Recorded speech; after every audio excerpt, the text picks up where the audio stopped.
Well, hey there, my friend. Welcome back to the show. My name is Deanna Yates, and you are listening to episode 250 of the Wannabe Clutter Free podcast. On today's episode, I am going to be doing a Q&A session for you. So I have asked for some of your biggest, toughest questions, and I got some good ones today. So I'm very excited to share my answers with those, and just know that when people write in, I know that other people are having these questions too. So I know you are going to love today's episode. And since it's the number 250, I wanted to do something really fun for making it this far in the show. And I just want to thank those that wrote in for being vulnerable and putting yourself out there so that you can grow and you can help others grow as well. But before we get to these amazing questions, I just want to let you know how much I appreciate you for joining the show and making this part of your weekly routine. I would love to know what you like, if there are other topics you'd love me to cover, or any special guests you'd love me to interview. Come on over to Instagram and send me a DM. I am at Wannabe Clutter Free, or you can join me in my private Facebook community, the Wannabe Minimalist Family Group over there. And if you love the show, I would love it if you could give it a quick 5-star rating, leave a review, comment, anything like that. Really helps out the show and just makes me feel good too. All right, let's get into it. I am so excited to dive into these questions. The first question comes from Rachel, and she is asking about decluttering with her daughter. So she said she struggles with helping her daughter, who is 6, declutter. She doesn't want to get rid of anything. Everything is her favorite, even though she hasn't touched it in months. So she wanted to know any tips. And my first comment back to Rachel was, this is a big one. It is very common. You are not alone. I know that a lot of kids struggle to declutter, and it makes sense, right? A lot of adults struggle to declutter. So how can we expect our youngest children, who are trying to figure out who they are and where they belong in this world and what is special to them, to be able to let go of things easily? So one thing I want to make sure that we as parents and as humans are setting the right example. Do they see us declutter? Do we talk about the decisions we make? And do we have an open heart and a giving heart when we are letting go of our things?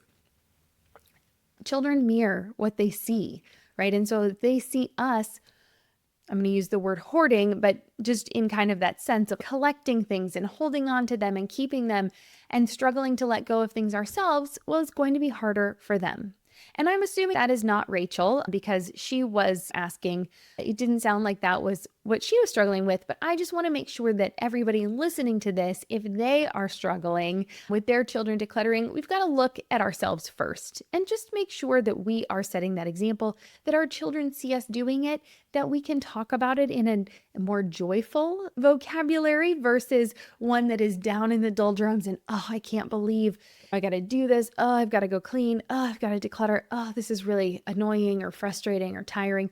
Yes, it might be those things, but we want to try to see the positive light and figure out why we are doing this. The other thing I suggested to her is to flip how we declutter, right? We want to make sure that we set boundaries and that we're not dictating what our children should and shouldn't keep. The things that belong to them are theirs. They are their belongings. And so they need to feel ownership over those things. They already will, but not just should they feel ownership, but then they also should feel comfortable being able to decide what they should and shouldn't keep. And we want to look at this from a lens of, how are we going to help them go out into the world when they have to make much bigger decisions? So allow your children the space to make those decisions when they're at home, when the decisions are smaller, when they're easy, when if they fail, it's not a huge deal and it's not going to cause financial struggles or put them in any danger. Might be a little uncomfortable, but it's not going to be harmful. So this is a great place for you to say, okay, hey, let's figure out a container to put your stuffies in. And this container, you can put whatever stuffies you want in here, but once it's full, the stuffies that don't fit, the ones that aren't in there, those are the ones we're going to give to other children who might not have as many stuffies as we do, or maybe they've never had stuffies at all. We can help other kids that want these stuffies too, and we can make sure that the stuffies go to a good home. I know a lot of kids are nervous about letting go of their things because they feel a sense of responsibility, or they have ownership over these and there's things are special to them and they want to make sure that they are treated well once they leave the house as well. Well, that's really helpful. Make sure we're starting with our favorites and we're keeping the favorite things first, and then the things that aren't as special, we can start to let go of those. Now, if that's a struggle, if they're like, but everything is special and it doesn't fit in this container, well, maybe we have a little bit of time away from them and we say, okay, well, these are going to go on vacation, right? We're going to send these stuffies on vacation. We're going to keep them because if they're really struggling, we don't want to let these things go or declutter behind their back, because that will backfire in the end, right? We want our children to feel safe and heard and understood and say, okay, all right, I'm struggling to let these go. We can say we're going to send them on vacation. And they're going to go in this suitcase. Put them in a suitcase like you're going on a trip. And then you can put them in the garage in the suitcase for a while. And then once there's a little bit of separation and your child plays with the current stuffies they have, in another few weeks, maybe a month, you can bring those other stuffies back and say, hey, they're back from vacation. Let's see if you want to bring any of these into the rotation, if you want to swap any of these out. And they might decide that there's other stuffies they've been playing with that they don't want as much, or the stuffies that were on vacation, they're like, oh, I don't want those. A little bit of separation can really help with the emotional issues of decluttering when kids feel like everything is special. Okay. And then my final tip here is to watch the inflow of our stuff. Once something is in the house, I learned this the hard way with my kiddo who is also sensitive. Once something is in the house, it is so much harder to get it out of the house. So the thing that made the biggest difference for us was limiting what we bought throughout the year. Now, we're very lucky. She has a summer birthday, so it's about 6 months from the big Christmas holidays, which we celebrate. And those are the two big gift-giving holidays in our family. And we are very lucky that they're about half a year apart. And so that way we can do a purge and a big gift at the holidays at Christmas, and then we can do another one right around her birthday. It works out well for us with the seasons and everything. I know we're very lucky in that. But even if that's not your reality, we can do a couple swaps. So if your kid has a winter birthday right near Christmas and that's what you celebrate, then that's going to be a little difficult. But any transition time is also a really great time to build this in. You can do it around the end of the school year. You can do it around the start of the school year, which is always a great transition time as well. But outside of those two holidays, she gets an allowance and she can buy what she wants with her allowance, which is fantastic for kids to learn how far money goes and things like that. But other than that, she only gets the necessities. And that has been a really great way for us to help cut down on the amount of clutter we have in our home. Because for me, I don't like to spend a lot of money in one sitting. It just makes me feel a little uneasy and nervous. So when I limit my impulse buys, when I limit how much I buy in one giant transaction, it makes me feel better that way. So it's also a way to curb how much we spend throughout the year. So hopefully those tips help. I know that it is really difficult when we're dealing with our children and helping them learn these lessons, but just like we teach them all the other things in life, this is a very valuable one. So don't give up. Do it in small little increments. Know it's going to be a process. Go with grace and try the container method. Try saying, okay, we can keep whatever lives in here, and then don't second guess anything they want to declutter. If they want to declutter something, let them do it, and then they might learn the lesson, or they might surprise you, and they might be super okay letting go of something that you were like, oh, I really thought that was going to be a struggle, and it wasn't. All right, hope that helps, Rachel. Let me know if you have any other questions. All right, our next question is from Marie Chris, and she was talking about the mentality of knowing or thinking that she's going to use something again someday. I know a lot of us have felt this as well, right? We call this our just in case clutter. We're not quite sure. We know we're going to use it again someday, or we've decluttered something in the past and then immediately regretted it and thought, I really could use that thing and I just got rid of it.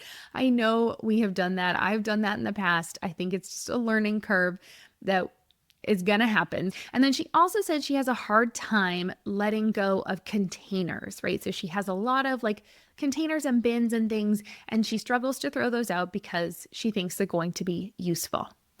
Totally get that. And I absolutely get the feeling of not wanting to be wasteful or having to spend the time getting something again that you've already decluttered, right? So one thing that helps me is creating a vision for what I want. Figuring out my why, figuring out why am I actually decluttering? What is it that this stuff is forcing me or requiring me to do? Like, how much more cleaning do I have to do? How much stuff do I have to maintain? How much time do I really have to maintain it? What do I want from my life? Do I actually want my home to look like this? Is this how I want my home to function? What are the things I want to be doing in my home? What are the feelings I want to have when I walk in the door? And then really being crystal clear on what that vision is, allowing yourself to dream, write it all down, and come up with a concrete plan for what you want. Because once you have that vision, once you've made some decisions for how you want your space to feel and, what you want the space to be used for, it is so much easier to stop trying to keep up with the Joneses. It is so much easier to appreciate something in a store, but know that it doesn't match the vision you have for your life. So it's so much easier to say, wow, that is beautiful, but I'm going to leave it there on the shelf for someone else to come look at and purchase and put in their home. It's so much easier if you see someone on Instagram that makes you feel a little envious, or you see a space that you're like, gosh, I wish my house would look like that, to then say, but is that the vision I have for my house? Is that what I actually want my home to look like? And then if it is, fantastic, take some inspiration from it. And if it is not, be able to say, you know what? I don't actually want that in my life. Maybe this is also an opportunity for me to be a little bit more intentional about who I'm following on these platforms. Maybe I can snooze that person for 30 days so that I'm not seeing all of their posts and making myself feel inferior or not great. And then I can come back to it after I have a little bit of a break. So there are so many ways that knowing what you want can help you overcome this just in case clutter.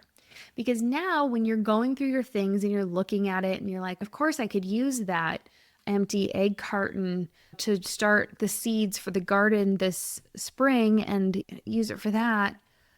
But do I really have the space to hold on to that? Am I going to get another egg carton before the spring comes up? It's spring right now when we're recording this, and it's making me think about it. I hear all the birds outside.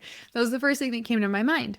I actually have an empty egg carton that I am going to take to our daughter's school because they're still collecting those things for their makerspace. So I put those things off on the side. But it's an easy thing for me because I'm going to the school all the time right now. Next year, when I'm not going to that school all the time every day, those things are just going to get recycled. So sometimes it is the place and time where you are, what's happening in your life, and just knowing that things are happening there for a season. And then later being able to say, it's okay if I don't keep all this stuff. It's okay if I do a good enough job. If I'm not the most perfect person at it, I will do the best I can. And I can't do everything. I need to allow myself some grace and some just relief in some areas because I'm a human and I'm not perfect. And that's okay. I'm going to do the best I can. So that will help you with some just in case clutter, right? Knowing, okay, is this something I actually need in my life? Ask yourself, do I use this? Yes, no. If I do use it, okay, then I'll keep it. Do I use it? I haven't used this thing in 5 years. Okay, great. So the answer is no. Move on. Do I love it?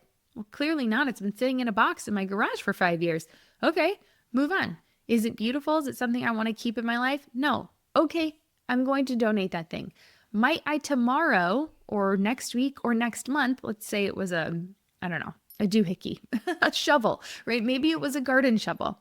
Maybe in another month, you'll think, gosh, I wish I had that garden shovel back.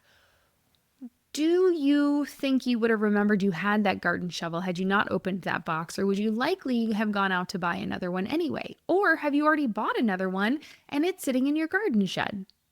So anything that comes up is going to have yes, no, maybes. We're going to have to decide what to do with it. But if we know the vision for our life and we know what we want and we know how we want to decorate our home and we know how we want our home to function and we know how we want to feel when we walk in, it's so much easier for us to say, does this thing, this tool, this item fit with how I want to be living my life?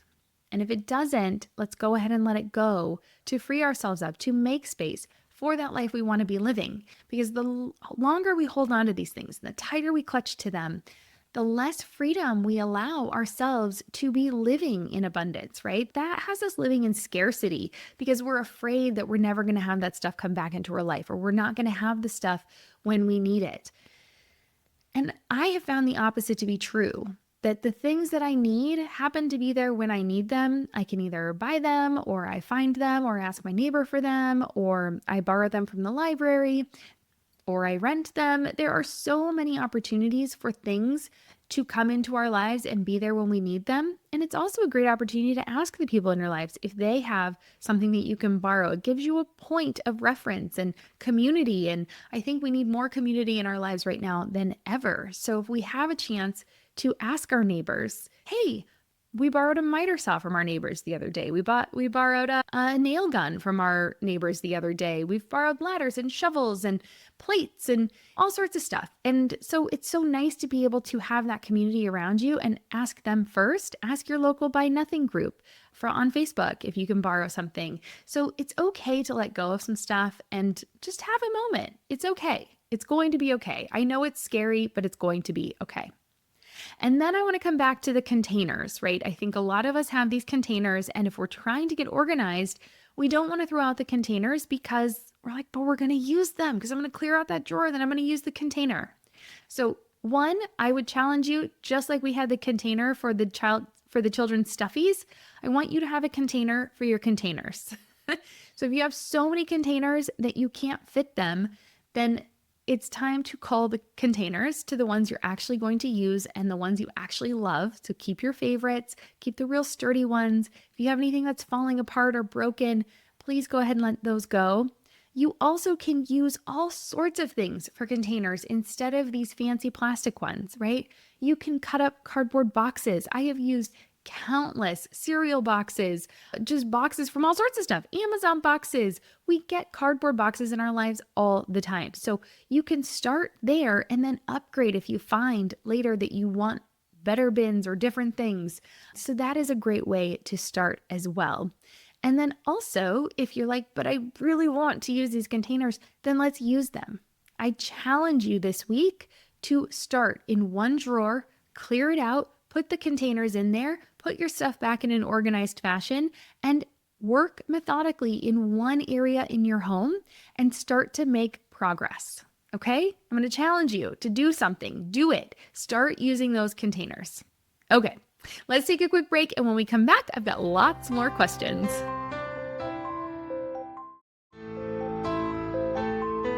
Okay, welcome back. Another question I got was from Carolina, and she had sent me an email asking about how to keep up with all the information and emails and amazing resources that you get after a summit. So she attended my Chaos to Calm Summit in January and had, of course, signed up for lots of the freebies that my amazing speakers were delivering. There was so much valuable content, but it can be a lot to keep up with. So as someone who also goes to lots of summits and is constantly learning new things, it can be a challenge to keep up on all of that stuff. So I'm going to give you a little tip that has really helped me. Whenever I go to a summit, and now this is going to be a pro move to do for your next summit, right? So anytime you go to a new event and you know there's going to be a lot of information coming from that event, here's what I want you to do. I want you to take your email address, and then right before the ampersand, or not ampersand, right before the @ sign, I want you to put a plus and then something that will tell you about that summit. So I went to a summit. So let's say we'll just do the Chaos to Calm Summit for 2025, right? So if my email address is deanna@wannabeclutterfree.com, I would change it to Deanna plus the plus sign, C2C2025 at wannabeclutterfree.com. I'm going to repeat that again. It would be Deanna plus C2C2025 at wannabeclutterfree.com. Now, I have just created a phantom email address for myself without having to sign up for anything. That plus is like a way for you, it's like a hashtag. It's a way for your email to be filtered or a way for it to be sorted so that you have all the information that came from that one summit or that one event, and it's filtered off. So any freebie or anything to do with that summit, I would sign up using that email address. And then the program I use is just the mail program on my Mac. It automatically creates a new filter and puts all of those emails in there. So they don't actually even hit my inbox. So it is so amazing because now I never have to go back and filter those out or do anything special. It automatically filters them for me. If your email program doesn't do that automatically, you can just set up a quick little filter. If you're on Gmail, just Google Gmail filter, and then you put in that email address that you created for that event, and it will filter everything into a new folder for you. Okay? So that is just my first step on how to keep down the overwhelm when you are doing things like this, going to these summits or having all of these learning opportunities or signing up for all these freebies. Maybe you just have one, you're like, you know what, I'm really into decluttering and I've signed up for all these different decluttering lists and everything. Maybe it's just your email, like your name plus decluttering at gmail.com, whatever your email address is, right? So the first part plus whatever the filter is you want at your email. Okay, I hope that makes sense. I'll put it in the show notes too to help just so you can see how that would work for you. And hopefully that makes a lot of sense when you see it visually. But that is step number 1. Step number 2 is to get real about the information that you are downloading. Now, sometimes the information is going to be super helpful, right? Whatever the speaker or whoever you're getting information from said they were going to give you, they delivered and then some. And you were like, this is amazing. I love this. This is fantastic. I'm going to use this. And you do. And you actually implement it and you use it and you love getting their emails. This is the best case scenario, right? You feel like they just teach you so much and you are fantastic. This is great.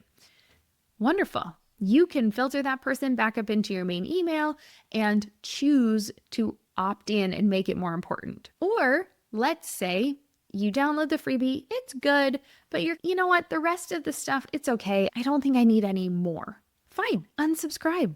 No problem. That is absolutely your prerogative. Do not feel bad about unsubscribing if the person just doesn't jive with you. It's okay. It's okay for us to have people that really click with us and other people that are like, they're great, but it just doesn't work for me. It's okay. They're going to be great for someone else and they're just not great for me.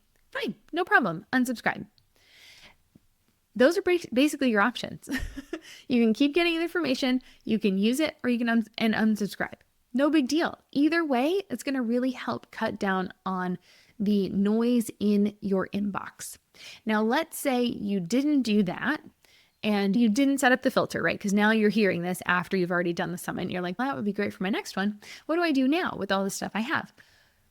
Same thing. Be honest with yourself. Go back through. Do you find yourself like seeing that person's email and being like, I don't want to open that one? Go ahead and just unsubscribe from the list. It's okay. You can unsubscribe. You can keep the resources they sent you. I'd highly recommend having a place where you put all of those resources as well. So create a folder in your computer that is with the different resources. Maybe you have decluttering resources, organizing and leadership and parenting or nutrition, whatever resources you are looking for and you have, just go ahead and save any of those things that you wanted, download the freebies that you wanted, and then put them away. File them again for a place to look at when you have the time. I'm going to be honest, it's likely you're not going to have the time and you're not going to go back. So if it is something you really want to do, put some time on your calendar to actually go through those resources, because that is the only way I find myself actually going back after a summit has ended, because there is constantly more coming at you, right? There are always going to be new summits. I'm doing another summit next year, right? So there's always going to be things coming at you. And so if you don't make it a point to go through the old stuff, then I would just honestly go ahead and delete it. It'll come back into your life again at another time if it's meant to be. If it's completely overwhelming you, I think it's okay to delete it. Keep what's really important to you and then put it on your calendar if it is. Make a plan for when you will go back and actually look at those resources and make your way through them. Okay, hopefully that helps.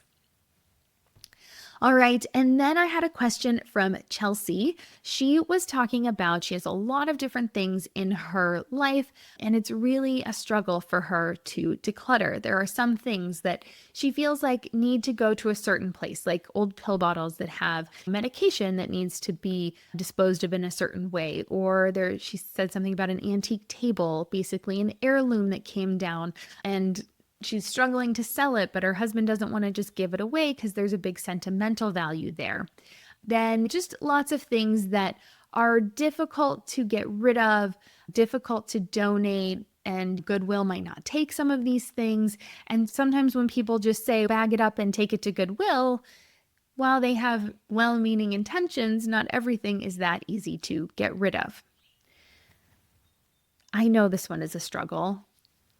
And especially when there are family things involved.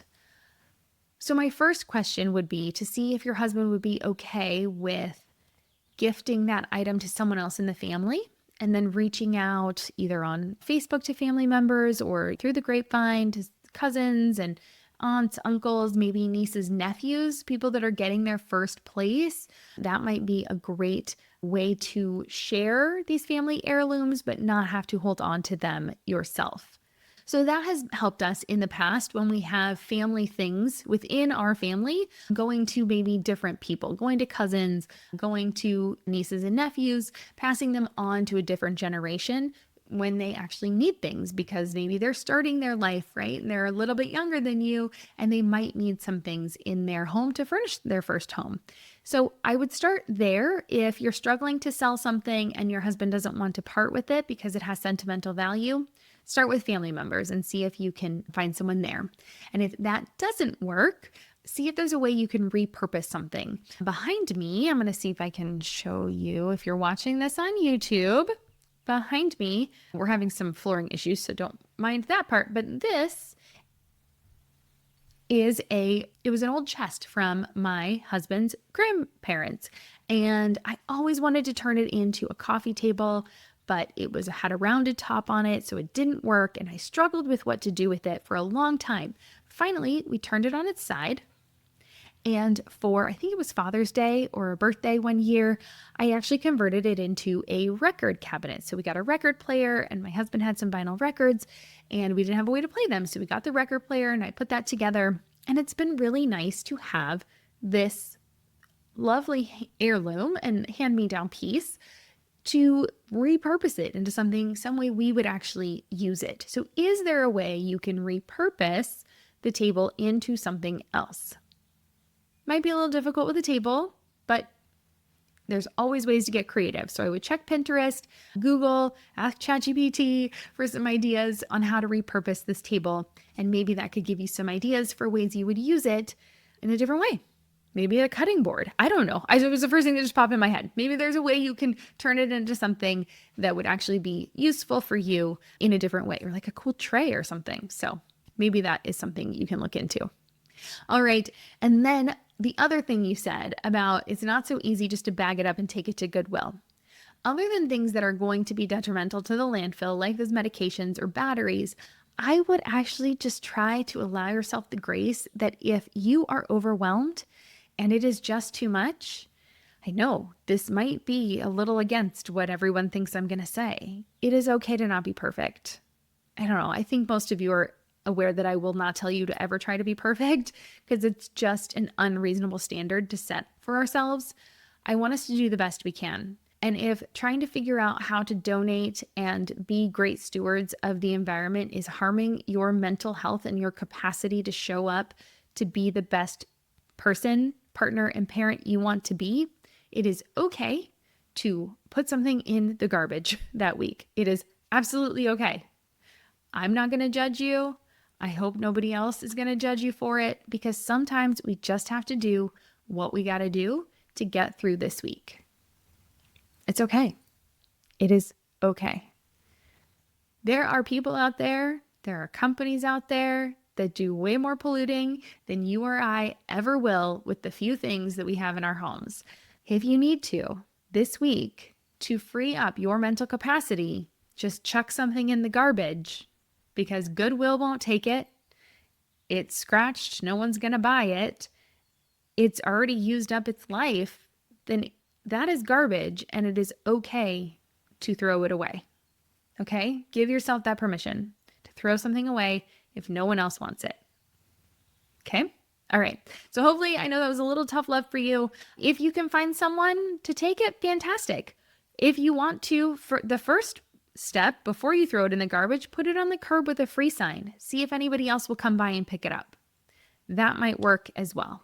Not saying that for the grandmother's table, because that has sentimental value, but for anything else that you're struggling and you're like, look, nobody wants this thing, put it in a box with a free sign on the curb. See if anybody else will come take it from you. And one man's trash is another man's treasure. So that might be a good way for you to get things out of your home, assuage your guilt a little bit. Hopefully it would go to somebody else that wants to use it. Maybe other people want to repurpose and reuse things. So there are a lot of creative people out there. Maybe that would be a great way to get rid of your stuff. And then if it doesn't get picked up in a day or two, pop it in that garbage can. It is okay. All right. Hopefully that helps, Chelsea. All right, let's take one more quick break. And when we come back, I'm going to answer the most popular question I got over and over and over again. All right. See you back here in a second.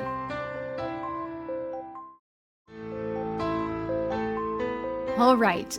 The number one question I got was a three-pronged question. It was, what do I do when I don't have motivation to declutter, when I struggle to maintain my energy, and when I am just overwhelmed with it all?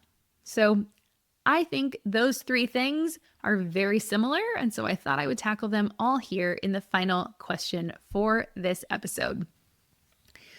I want to start by saying if you are struggling to declutter, you are not alone. There was a quote I was told the other day, and it is, learning occurs at the point of challenge. And I know that doesn't have to do with decluttering, and I was actually in a school setting when they were saying it. It was more about children learning in a school setting. But it made me think that is so true for every part of our life. Because if something were easy, we would already be doing it. We as humans want to do the easy thing. We want to take the well-worn path. Our brains want to be comfortable. We want to maintain status quo. But the problem is, status quo has gotten us to where we are, right? With whatever we're struggling with right now. So in order to make something change, we have to change. Often that starts with our mind. And I know that it is easier said than done to just say, just do it, right? So I'm not going to say that, but I do want you to know that motivation doesn't really start until you take action. So I am the same way. I force myself to take action in order to start to feel motivated. Doesn't matter what it is in life. It doesn't matter if you are decluttering. It doesn't matter if you're cooking and you don't like to cook. It doesn't matter if you're cleaning and you don't like to clean. It doesn't matter if you're trying to lose weight and you don't like to exercise. You will only start to feel motivated to do the things that you need to do to reach the goals that you have once you start to take action. That's where motivation comes from. I'm not exactly sure who said this, and I'm going to try to look it up to put it in the show notes. But there was a book I was listening to an audio, and they said, it was a quote from an author that said, "I'm so lucky that motivation showed up for me every day at 9 a.m. That's because they had the habit. The motivation wasn't there. The action was there. So I want you to understand that the people that get things done are those that just take action, whether they want to or not. They put it in their notebook, they put it in their calendar, and they make it a non-negotiable. And when we take action, that's when the change occurs. And once that change starts to occur, it gets exciting and we can start to be consistent. It gets contagious and you want to keep doing it. That's where the motivation comes, when you start to see a little bit of progress. So again, this does not have to be a giant, huge change. This might be, at the end of the day, I'm going to take 1 minute and clear off my desk so that tomorrow when I come into the office or I sit down at my desk to do my work, I have a clean slate and I'm going to feel so much better. That's what I do at my desk, and I have a little cheat. I have a cheat drawer, and what I do is it's an empty drawer, and I just at the end of the day take everything that's on my desk and I put it in that drawer, because the things that are on my desk are the things I'm going to need. These are the things I'm working on right now that I need on my desk. So I will take a few minutes at the end of my day and I will file the things that need to be filed. I'll put away the things that need to be put away if they have a home. But if they're things that I'm working on, they go right in my cheat drawer, right in my just empty drawer. And then I get them out in the morning and the next day. And it's so great because it allows me to turn off work and actually move into something else. So they can be very small things, very small, teeny tiny actions, and just start to pile them up one after the other. After you get one done, be like, okay, that worked great. What's something I can do tomorrow? Okay. So that's how motivation works. I think we always think that motivation is just going to magically appear and we're going to just suddenly get this huge burst of energy and want to do something. And sometimes that happens, but that's usually only after we've had something terrible happen and we're like, that's it. I'm done. I can't live like that anymore. Have you ever rage cleaned? Raising my hand over here. Yes, that's the kind of motivation I think we all think of. Oh, the spark is just going to happen. But what happens is in real life, we just need to start taking small actions, and then those make us motivated to continue seeing the change that we're seeing. The second prong to this is maintaining energy. And it goes hand in hand with motivation, right? I get that after a long day out of the office and you pick up the kids and you've made dinner, decluttering is not something you want to do. And so in order to address the energy issue, I think we need to just break down what we're trying to accomplish into much smaller pieces, much smaller bites. Oftentimes we think, I need to declutter. Okay, do I have time to declutter the garage this weekend? Could we do that as a family? Okay. We think we need to do the big sweeping changes, but we can break down our decluttering into teeny tiny small tasks. So let's take, for example, you work out of the home, you're exhausted at the end of the day, you don't want to declutter. Fine. Can you wake up 5 minutes earlier tomorrow or spend 5 minutes less doing something, right? Can you prep lunch or coffee tonight so that you have 5 more minutes in the morning? And while you're standing there getting dressed in the morning, find 3 things in your closet to declutter. Find 3 things that you no longer want in your closet. And if you do that for a whole week, you'll have 15 things at the end of a work week. If you do it over the weekend, challenge yourself to find 5 or 10 things on each weekend day. And so by the end of the week, you'll have 25, 35 things to declutter. That's quite a bit. That's going to make a big difference in your closet. Do that for a couple weeks in a row, and you are going to see major change in there. I promise. It doesn't have to be, I've got to take 10 minutes. I'm a huge fan of 10-minute decluttering and tidy ups. I think you can do a ton in 10 minutes, but it doesn't even have to be 10 minutes. It can be 1 minute. You're picking out your underwear, you're putting on your underwear, and you're like, oh my God, this pair has a whole bunch of holes in it. Throw it in the garbage. Just do that, please. Let go of the things that are totally worn out and give yourself that ability to have the nicer things in life. So as you find something, have a declutter box in a central location or have a few around your house. And as you find things, as you go throughout your day, you're passing something up, you're scooching something off to the side. If it's because you're going for the better one and you're scooching the bad one off to the side, or you're saving the good one and going for the bad one, declutter the bad one and use the good one. Keep the good one, declutter the one that you don't need, that's seen better days.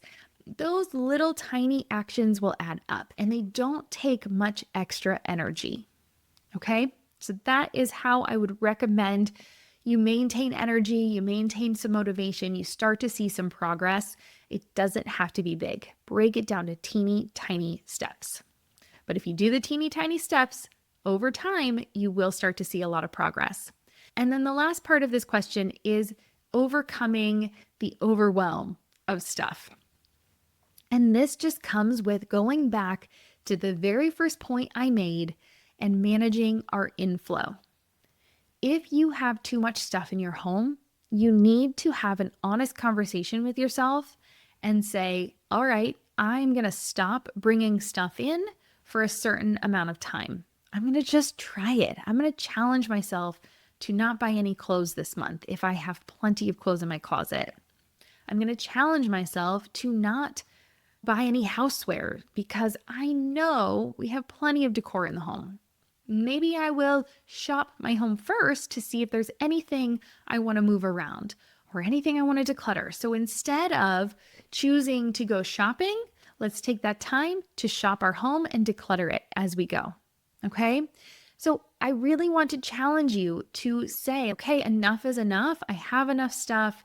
I'm not going to die if I don't go shopping this month. I want you to give yourself a moment of peace and clarity and space and a little bit of separation from all the noise in the world. So if you can, turn off your social media, try to not be on there doom scrolling.